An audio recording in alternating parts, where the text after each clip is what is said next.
Hi, it's Vernay. I just want to pick up where I left off with you the last time. We were talking about Madison Square Garden and how 9/11 had occurred the next morning after the last Michael concert, and my decision as to whether or not I wanted to go back. Now, I think in the last video I said it was a month later, but it was actually November 7th that Michael was planning to do the CD signing in New York. So it still was so fresh that it was still scary, even though it was November.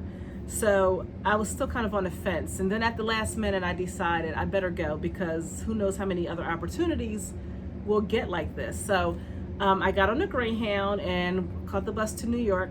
When I got to the Virgin Megastore, I saw my friends. I saw my girlfriend Reva. I saw my girlfriend Jenna. And I was like, oh, great, this is the line. I'll sit here with these girls. No, that wasn't the line. The line actually went down, and then the whole next block around the building and turned. So I was like, oh my gosh, I hope I'm not too late and that I'm, going to be at the end of this line and miss out on the number of passes. So Jenna said, well, wait a minute, I actually have a whole nother place in line. And I was like, what do you mean? She said, I have two spots. I have this spot in line and I have another spot that somebody's holding for me. I never asked any questions as to why she had a second spot, but she walked me around to these two ladies who were in line, and she said, this is the person that I was holding the spot for. She's here now. And they said, okay, and they just let me get in line. No questions asked. I don't know. But it ended up being perfect because I ended up being the 88th person in line. I still made it in the top 100. Thank God for Jenna. So we had slept outside for, I guess I had been out there for 13 hours before the Virgin Megastore opened up. So we slept on the cold streets of New York. I have some pictures that I took of some fans. I hope you can see them and that the light doesn't glare. Probably will glare a little bit. But everybody was basically camped out and sleeping on the sidewalk. And mice were walking by us. It's freezing cold and it's, November in New York. But the store finally opened the next day. So what you had to do was you had to go in, you had to buy your CD, and then that's when you got the pass. So you go in, you buy whatever Invincible color you want, and then you were issued your pass. So I was pass number 88. And then you get to get back in line after being in line all night. Some people have been in line for 3 days, and I'll explain how I know that in a minute. So instead of getting directly back in line, we took a little food break, walked around and stretched our legs out a little bit, and then got back in line.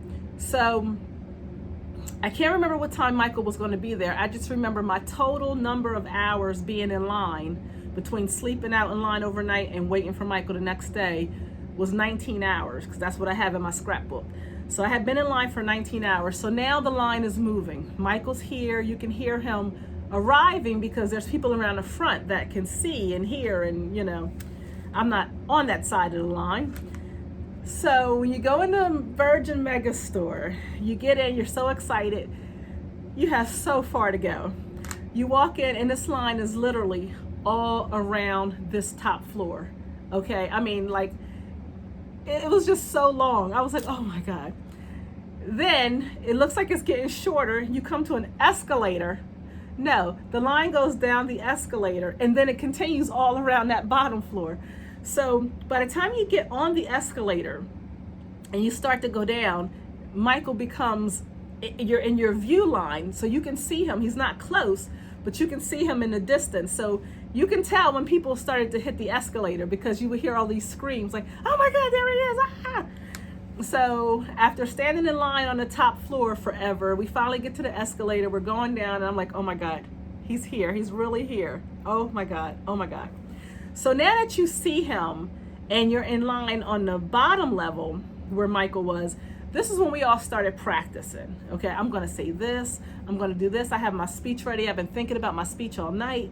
I'm going to tell him how much I love him. I appreciate him. I'll always be here. And, I'm going to ask him for a hug. And everybody had their thing going. And it's such a long line. And you're so tired because You've been sleeping outside for days or hours, depending on your situation. And it was hot. I felt overheated, overwhelmed, exhausted. They have Invincible playing in the background, the actual CD. So you're going through the songs and you're just, it was a lot going on. So finally, if you've seen the clip of me meeting Michael, then it looks like I'm just kind of walking by real fast. So let me explain what happens. We were told that we have 30 seconds once we get to that table with Michael. That's it. You got to make the best of that 30 seconds. And I'm sure some people probably went over, but for the most part, you have 30 seconds.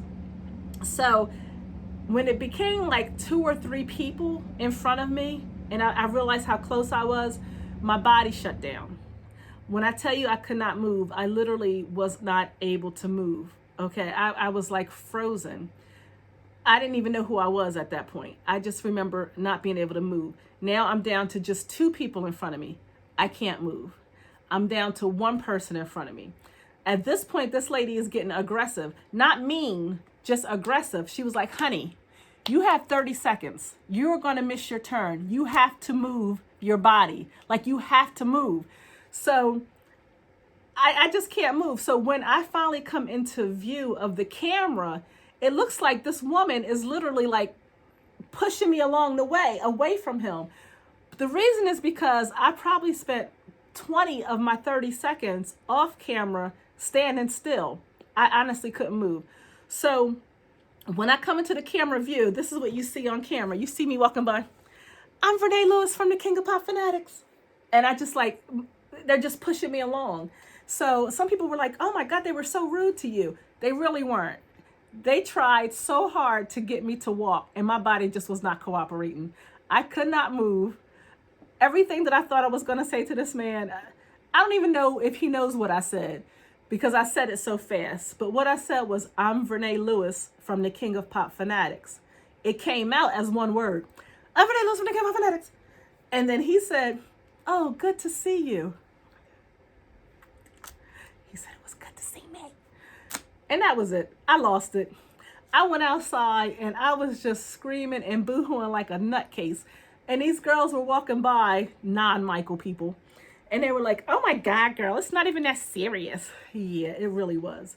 Because you have to think now, in hindsight, looking back, in the 50 years that this man was on this earth, that was my 30 seconds. Even though I wasted probably 15 of them, that was my moment with him where he's only talking to me. Those non-Michael people won't understand the significance of that. But in Michael's whole life, nobody else can claim that little moment except for me. And it was overwhelming. You know, of course, in hindsight, I wish I had calmed down and said what I wanted to say and smiled and said, can I shake your hand or hug you? It wasn't happening, Captain.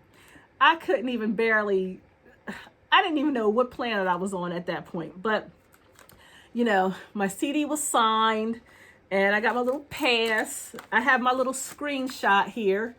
You might not see it with the glare, but that's me right there, you know, coming to the table. Recently, I met another fan from the video. He was there for 3 days. He had been camped out for 3 days to support his best friend. He wasn't so much of a Michael fan as his friend was. So he recently sold his stuff to us. So now we have his pass. He was number 52. And he had a blue CD. And he's on the video. He's so calm, you know, he's just got his little autograph, went on about his business. And I'm just like, wow, that would have been nice. My girlfriend, Vita, Michael's like pushing her head down, looking at the back of her scarf, how she has her hair tied. Oh, that must have been so nice. Meanwhile, I'm standing over here in the corner getting forced to walk because I had lost, you know, the ability to move my legs. But it's okay because it was still my moment. It was fun. It was cold. We camped out. We used the bathroom at McDonald's all night until they got mad at us. It was just a great experience. And I'm really blessed that I had a friend there that was able to look out for me and get me my place in line so that I was able to have this experience. And even though I've worked a lot of Michael events where Michael was present, this was the only time I ever had a chance to speak to him in my whole life. So if I had decided not to take this bus trip, I would have never had this moment. It was a chance that I took, and it worked out. Not perfectly. I didn't say what I wanted, but I was there. I was in the same space at the same time. He looked at me. He said it was good to see me. And I mean, what more can I ask for, So I'm just really excited about it. I love talking about it. I love that we have what I call now his and her versions. My husband was not at this event, so I feel like now he has his own. So I just wanted to share that little fun story with you. Thank you.